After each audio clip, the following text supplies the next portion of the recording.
So there they are, all lined up in the pit lane, everyone ready, weighted up to 90 kilogram, as we know.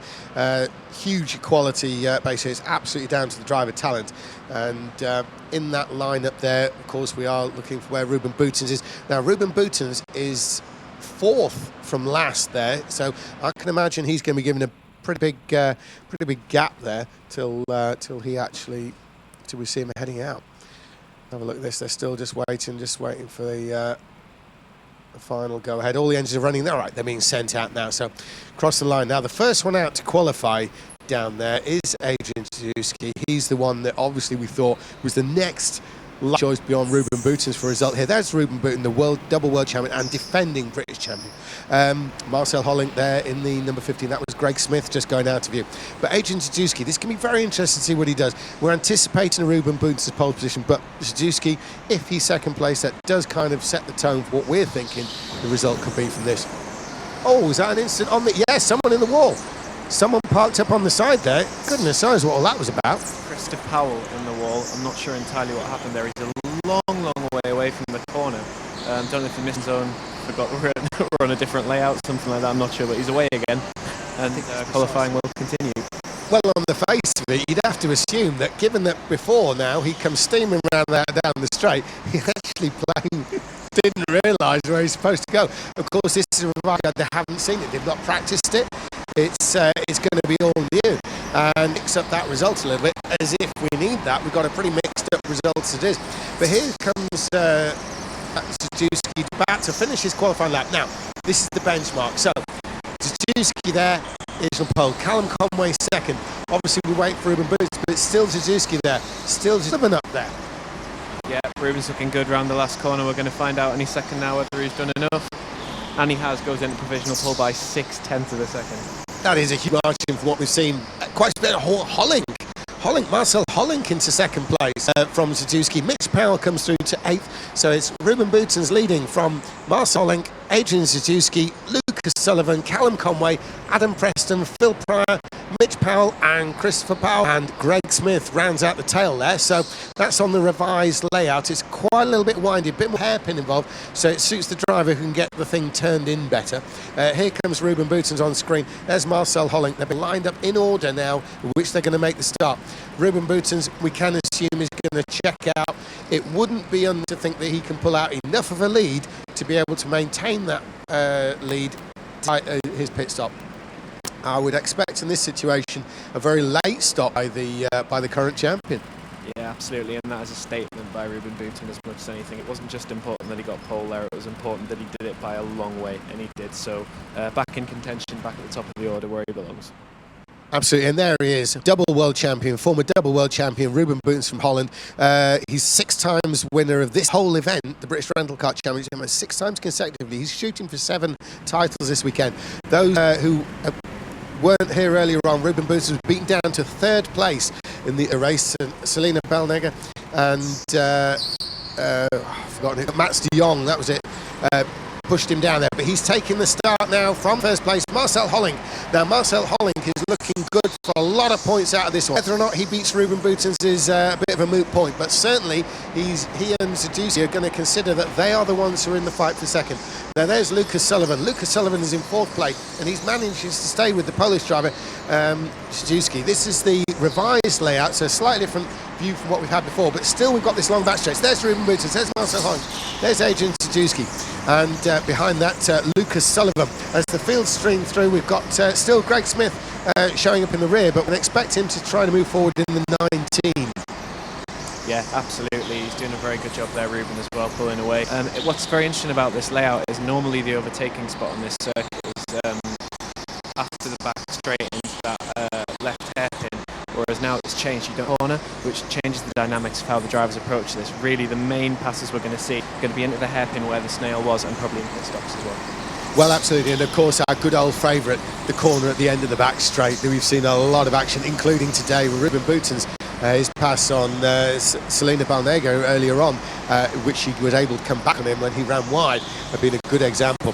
But Ruben Boutens starting now to increase the lead. The former world champion, double world champion Ruben Boutens, the Dutchman, he's obviously a multiple champion of a variety of European nations, but here in Britain, this has been his speciality. He's 6 times British champion.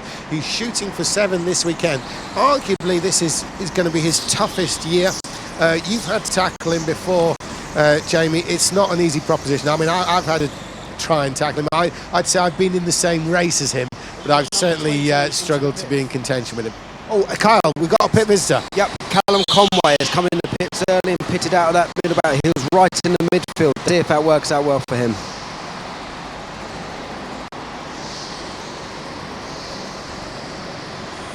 Okay, Kyle, thank you.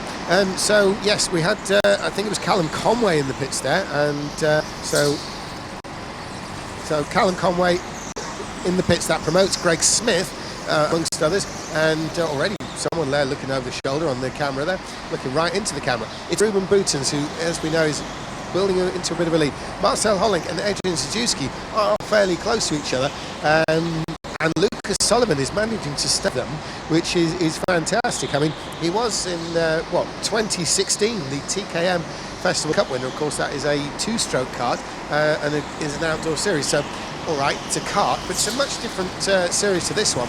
So, good showing there by Lucas Sullivan, and he's coming around in 4th place still. So, over the line, it was Boutons, it's Hollink and Sajewski, and there is Sullivan, and he's got quite an enormous gap there to Adam Preston in 5th place. Jamie, Lucas is looking very good there, isn't he, in that 4th place? Oh, sorry, another one in the pits. Yeah, Greg we've got Smith. number 19. Greg Smith's in the pits from 10th place. Let's see if he can nail some good laps now and try to get himself involved in that midfield battle. Well, Greg Smith always won for the Larry designs and the fancy designs on the suits and the helmet, and there's kind of a sort of golden sun on the back of his suit, so very kind of early 70s style from Greg Smith there, looking good. He's resumed in the tail of the field, because obviously Callum Conway's passed him on the pit stop. See if he can be moving forward as they work through the pits with all the other drivers. Now, Ruben Boutons, of course, let's have a look at the lap times, because on this revised layout, it's going to take time for the times to come down. We saw earlier on there was Matthias Grooten actually set a new absolute British Rental Kart Championship record lap. And it's really been low, 31.4, and so that is absolutely outstanding effort by the former double world champion. Matthias Grooten, we know he's good, and he's just shown it there. Anwar Barul Smith would have had that acclaim, but it was the Belgian who managed to pip him. I think it was practically on the last lap, actually, from what I understand. But Ruben Boutons here is setting these benchmark laps. We're looking at 32.9. Surely, Jamie, that's going to get a lot faster as the afternoon progresses. Well, Ruben's already found 3/10 a lap on this race, so yeah, he's going to continue to lower that. I'd be really surprised if he doesn't find another half second or so in this race. We've got to remember that we're using bits of tarmac as well during this race that haven't been touched probably in about a year since the alternate layout was last put down, so that will make a difference as well. But yeah, we'll see quicker lap times, no doubt. So we're seeing a 32.90 there from Ruben Boutons. Obviously, it's a bit early to say, and it's quite a jump, but could it be possible that we'll be into the 31s as we are on the regular layout? You'd hate to say so for sure. I mean, if anyone's going to do it, it's Ruben, isn't it? He's going to be one of the contenders to do so. So, and here he is in the lead. Now, on screen there, we can see he's crossing the line now. And let's have a quick check of the lap time. It's gone down by a tenth again, so from 9.0 to 8.0. It is still Ruben Boutons who is fastest comfortably. He's got actually half a second advantage per lap. We've got another pitter. We have Christopher Powell. We have Christopher Powell into the pits. Let's see where he feeds out. He's going to feed out behind Callum Conway, but in front of Greg Smith. So he feeds into a solid 9th place. Yeah, now Greg Smith there is running last, but now he's got Christopher Powell in his sights, and Greg Smith is really going to be trying to chase Powell down. He qualified behind him, but certainly there wasn't much between them. So as Powell does build up his pace, you can see that Greg Smith is clearly closing in on him. Jamie, do you think you can actually catch him from here? Sorry, Jamie, we've got another one in the pits. We have Mitch Powell into the pits this time. So Mitch Powell in number 8. He's going to be behind Callum Conway, but it looks like it might be close with Christopher Powell here. So the Mitch versus Chris, and looks like Mitch has it. And this race is livening up because Adrian Sajewski has definitely overtaken Marcel Hollink. It's not on the screen yet, but he is absolutely past him, and they're going to cross the line, and that'll kind of prove the point with the timing system. So Adrian Sajewski has moved up to 2nd place ahead of the Dutchman Marcel Hollink. Lucas Sullivan continues there, but the battle is actually on near the tail of the field. with Mitch Powell, Christopher Powell and Greg Smith. They are bringing up the rear, but it is certainly those three fighting out at the tail. Meantime, Ruben Boutens, 11 laps in the books, 13 minutes on the timer, but Adrian Sadowski has definitely moved ahead there, and in fact he's starting to leave the Dutchman behind. In fact, it looks like Lucas Sullivan is closing in. Yeah, that move is really going to help Sullivan out as well. It's knocked Hollink back sort of to within shooting range of Sullivan, who's just got to get his head down now, and he might even be into the zone where he's thinking maybe chance of an undercut. Really depends on whether he can find some way to pass him, but it's clearly a lot harder to overtake on this layout than what we're used to. Absolutely, a little bit tough on this one. Really lunges into hairpins of the order of the day rather than any kind of build-up and momentum, it seems. We are seeing now Adrian Sadowski there on screen, and you can see how he's starting to pull away from the Dutchman. Sadowski is from Poland, and Hollink is a Dutchman. Ruben Boutens is also a Dutchman, is leading the way, and he's now gone to 32.7. So gradually those tenths are being chipped away. As we see there, Lucas Sullivan is looking very racy in that fourth place. He's certainly got Hollink in his sights, and in fact he's more believable than he was earlier in the race. I mean, you know, we're what, 8 minutes or so into it now, and certainly Lucas Sullivan showing good. Turning in there, we can see that is the second place battle, Adrian Sadowski, Marcel Hollink and Lucas Sullivan. Now, really, I don't see any reason to try and strategise your way around this situation if you were one of those second, third, fourth. Would you, Jamie, or do you think you'd stay out there for the moment?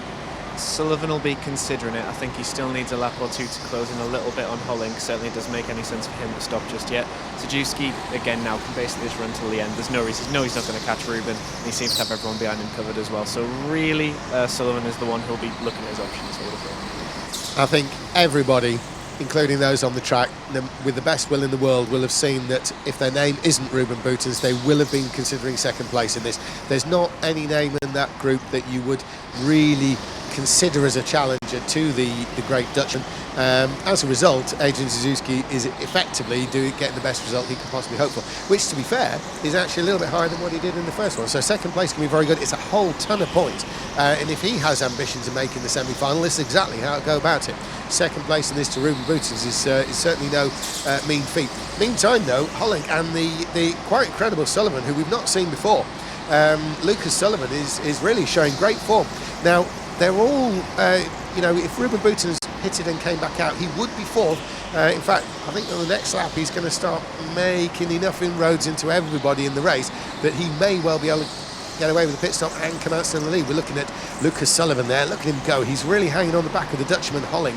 This is Lucas Sullivan, a former TKM driver. He has been a champion in the past, but it's been in the outdoor karting. So really, yes, he knows how to handle a kart, but there'll be things in the outdoor that he'll know that won't help him one jot in this. In fact, may even hurt his progress.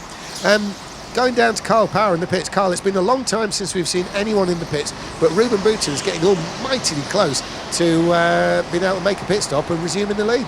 Yes, and I think that's what he's aiming for, to be honest. He's head and shoulders above everyone else, and he's doing what we call in the racing world, a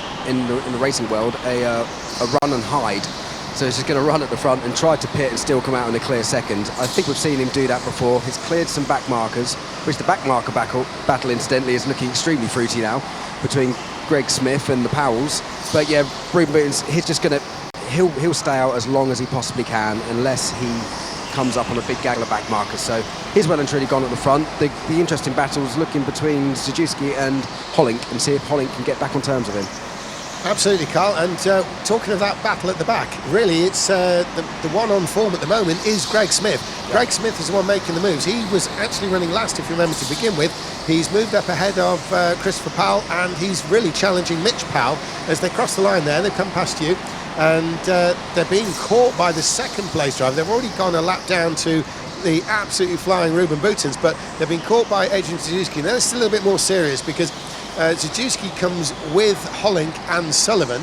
In fact, and having a move on Greg Smith. It is, in fact, pushing himself into the wall. He's struggling to get going. The green light is out. Yep, we've got yellow flag. Yeah, that was Christopher Powell. He tried to make a move on Greg Smith. It's a very tight hairpin. There's not an awful lot of room. I don't think Greg Smith intended to nerf him into the barrier there. There's just not a lot of space. It's going to get pretty tight down there, isn't it? And we're probably going to see a little bit more of that kind of thing. It's going to be interesting to see what Sadowski does now.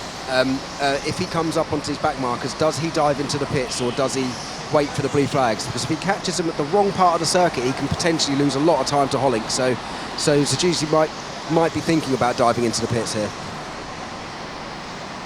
Well, it's certainly not going to be a bad idea. So going over to Jamie Henderson. Jamie, you're obviously competing in this event. Adrian Sajewski, he's going to be catching quite a tight battle there. Mitch Powell, Greg Smith, Chris Powell. Maybe it might be a smart idea to come into the pits, do you think? Would this be where you would consider? Yes, definitely. I would also consider it again if I was Sullivan. The problem is we've got Adam Preston who's sitting at around the 10-second gap. So it could well be that if Sajewski pits or if Sullivan pits as well, they find themselves in that traffic, which is not what you want either. But all four of them now in that position need to be at least thinking about it. But Adam is the man that could make a difference there. So basically, if either one of these second, third and fourth make a pit stop now, they might pit themselves away from a problem and put themselves smack into another one without the ability to strategise their way around it with the use of the pit stop. Those viewers who are new to indoor karting and particularly new to this international format, during each heat race, which we've got obviously underway now, there is a mandatory pit stop. The pit stop involves the kart coming in, it stops in a box at the beginning of the pit lane and then moves down to a box at the end of the pit lane and away. And we anticipate that the pit stop is going to cost around, on average, about 10 seconds is the sort of rough idea. We're looking now at Adrian Sajewski, followed by Marcel Hollink into the pits. Then it looks like Sullivan. Yep, we've got Sullivan into the pits. Very aggressive pit entry. That was quite slow. He was dabbing the brake there. I think he was worried about the engine stalling, but he's doing the same here, and I actually think that's costing him time. So this is going to be very, very, very close with Adam Preston. So Adam Preston and Phil Pry have gone through. They are yet to pit, but this could take the pressure off the battle. He was just in. Yeah, no one will be happier about that than Marcel Hollink, the Dutchman, because, of course, Lucas Sullivan, unknown driver to him, he's not part of the international scene, really. He was actually piling on the pressure, and this may well relieve Marcel Hollink and, of course, in turn, Adrian Sajewski. Lucas Sullivan, though, we may see him, make a bit of a lunge as early as possible. In fact, yes, he's all over Phil Price. Someone's in the pits. Yep, that's number 17. That's Adam Preston into the pits. So now this just opens the doors for Sajewski and Hollink to pit. So that was Preston, as Jamie said, was stifling their ability to pit. But now he's out of the way. I wonder if they'll pick up on that. But actually, there's quite a big gap between Sajewski and Hollink now. So I don't think they'll feel any need to pit anytime soon. Yeah, we just had a glimpse on screen there of Lucas Sullivan still following Phil Pryor. Obviously with Adam Preston out of the way, Jamie, that is really going to make life a little bit easier. There they are back on screen. It's Lucas Sullivan is the one in the predominantly green and yellow. What do you think of this? I mean, Sullivan, he's looking pretty racy. Do you think he can be we've got Boutons in. Ruben Boutons is in. The race leader is in. I don't know how long's left. That's quite early. I think he's seen Preston's pitted and he knows there's no harm in him pitting now, so he might as well get it done and out of the way, and he's on his serene cruise to victory. Absolutely right, Carl. Now, Ruben Boutons has taken that pit stop about as early as you'd really want to do in a perfect world, because he has come out right in front of the second place Adrian Sajewski. So he's given himself the earliest pit stop that allows him to stay in the lead, so he's not hindered by anybody. Now, on the one hand, yes, he would seem to have a bit of an easy ride in this race by comparison. However, it's going to be dead easy to fall asleep, and through goes Sullivan. Sullivan's gone through. He's and Hollink's in. Hollink is in the pits. Oh, in the pits, yeah. Yeah, he's in the pits. He's got a good first light. He must be feeling a bit hot in this extremely cold environment, because he's got his overalls semi-undone to try and get some air in there. He's come out and is clearly ahead of Sullivan there, so let's see what Sajewski does, or if he feels under pressure to react to that. Yeah, absolutely. So Hollink has made his pit stop. He's theoretically comfortably ahead of Sullivan. Obviously, Sullivan has been losing time in his battle with Pryor. He's through now, and he can actually see Marcel Hollink. That's Preston on screen there, followed by the champion, Ruben Boutons. So, right, that's the battle we're talking about. So there's Pryor chasing down Sullivan, but in front of them is Marcel Hollink, and not by that big a distance either. So as we cross the line in a second, there you go, there's Hollink going out of view, and there is Sullivan, the next car through. So there's Sullivan, followed by Pryor. It's a little bit of the road is Marcel Hollink. Now, I don't know, Jamie, can you see Lucas Sullivan closing in on Hollink at all, or do you think it's a bit of a done deal and fourth place can be as good as it gets from Sullivan? I suspect now it's a done deal. Sullivan really needed to come out in clean air. He was very unfortunate to come out behind Adam Preston and Phil Pryor, who, by the way, is having a very, very good race, but I mentioned that as well. But Sullivan, if he wanted to have a real go at that third place, needed the clear air. It has hurt him. He's lost about 3 seconds. He's unlikely to close up that much, I think, on Hollink. Even if he does, very tough to find a way through. Absolutely, and we're looking again at Lucas Sullivan versus Phil Pryor there. And the interesting thing with Lucas Sullivan, he obviously is very much the outdoor kart, not the indoor. And notice here, look at this flick, see that little karting flick. That's not normally something you see in an indoor kart because of the loss of momentum and things, but very much what you'd expect into a hairpin in a TKM machine. So very much the outdoor style there. Obviously it's working to a degree to Lucas.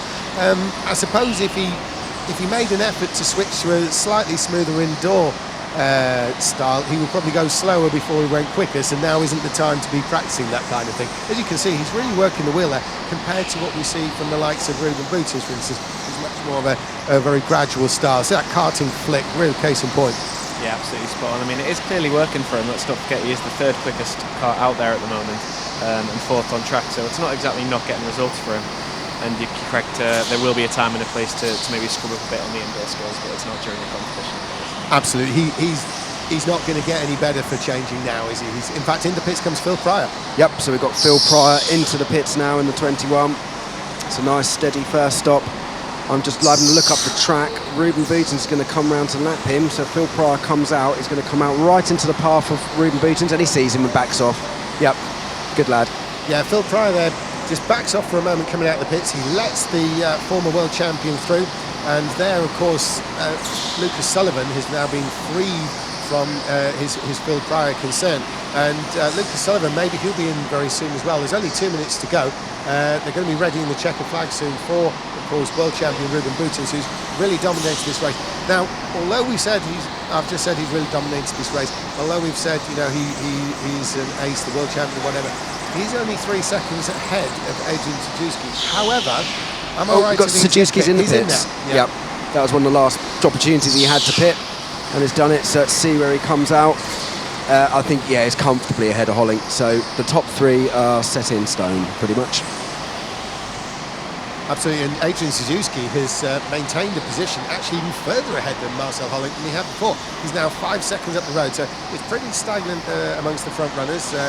Generally, we were looking further back, and of course it is right at the very back there. Greg Smith is still all over the back, and we're looking at that now. There's Greg Smith all over the back with Mitch Pell. Now, Adrian Sajewski seems to be closing in on that pair to put them a lap down, but Greg Smith is in the middle of the fight. And, you know, yes, he's the kind of guy who is going to try and help Sajewski through. He'll recognise the actual reality of the situation, but he's not want to give up on his fight. Mitch Powell, I mean, he's making Mitch Powell work for it. Look at this. Greg Smith, probably the most fighting performance we've seen from a while from him. Yeah, fantastic to see. And I think, you know, he might as well have a go, mightn't he? Might as well. Well, actually, it's a past him.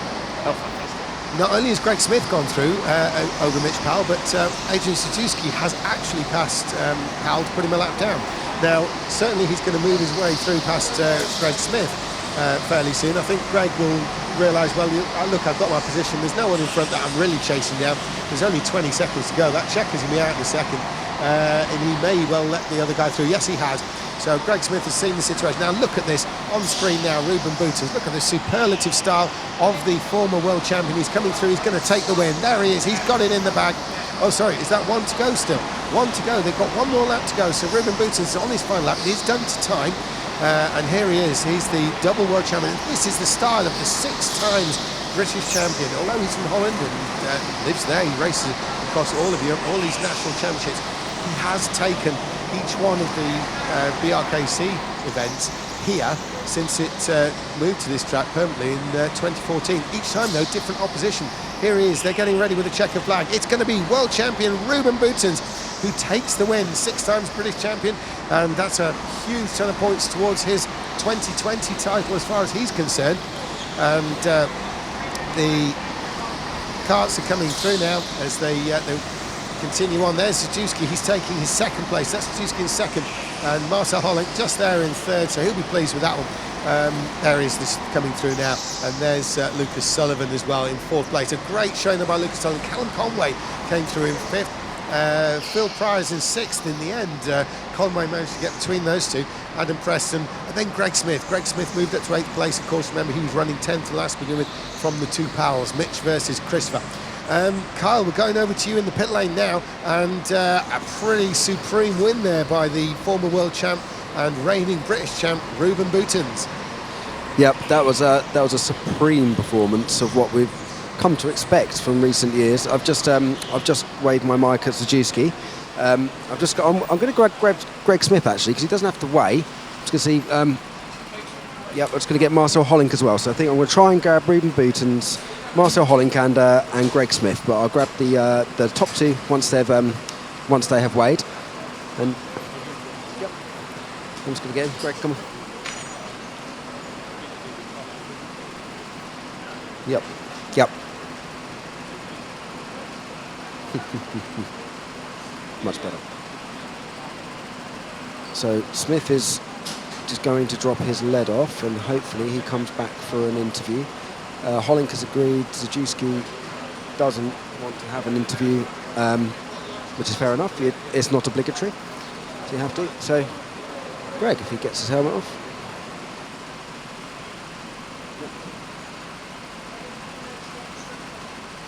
So, I'm here with Greg Smith. That was a very fighting battle to 8th. How did you find that on the alternate layout? Yeah, it took me a bit of time to analyse the layout in general. But in general, it was actually pretty good to learn and very easy to do. So, I managed to pull it a 33.3 or 33.4 out of the bag. So I thought, okay, that's pretty good. And then on the last few laps, I made a daring move up the inside, which I felt. I think maybe I'll get a penalty, but it was okay in the end. So, but I need to have a word with him and see if it's okay or not. A bit of tough love, but well done. A nice fighting finish up to 8th from 10th. Cheers, Carl. Thanks very much. So that was Greg Smith there, fighting 8th, and I'm now here. Hello, I'm now here with Marcel Hollink, who's a very good third place. Me and yourself had a good battle here a couple of years ago. Yeah, I had quite a few good battles here. Yeah. This time around, I couldn't keep up with Zajewski, but furthermore, it was a nice race. No one really threatening me anymore at the back at the end. In the front, I had a gap, so it was quite a lonely race, but I had fun. Good. Do you get the feeling of doom when you see Ruben Boutons' name on your heat list? Yeah, but he's from the same country I am. I know him already for quite a couple of years. I know he's dead fast, and I've managed to beat him twice in qualifying, but that's just about it. Okay, so that's 2 top 5s and that's 2 thirds I think you've had now, isn't it? So first race was 5th, now I'm 3rd. Okay, 5th and 3rd, that's a good strong start. Yeah, I'm happy with it. Could have been a lot worse. Indeed, well done. Thank you. And I'm just going to get race winner Ruben Boutons. Ruben, well done. So you must feel a bit of pressure when you're going out for your qualifying lap, considering you didn't do as well as you thought you would in the first race. Like, do you feel pressure? Do you get nervous? Do you even have emotions? Yeah, for sure. I feel always a little bit of tension, and think it's good, because if you don't feel some tension, then I think you don't have the right motivation to win. But yeah, the first race, my qualification was not good, so I was very focused to do it better now, and I think I had almost half a second margin, so I was happy with that. And yeah, in the race, it went straight forward. I could pull away from the start, so I'm really happy with this race. Were you watching the gap to second place so you could pit and then get out ahead of them? Because as soon as that gap opened up, you were straight in. Yeah, exactly. I waited till it was like 11-12 seconds that I could do a safe stop and cover them. And then I knew, yeah, if something would happen with yellow flag or anything, I would be safe. So that was indeed my plan. Brilliant, well done, extremely strong drive. Right, we're getting ready for heat number 2. Back to you, James.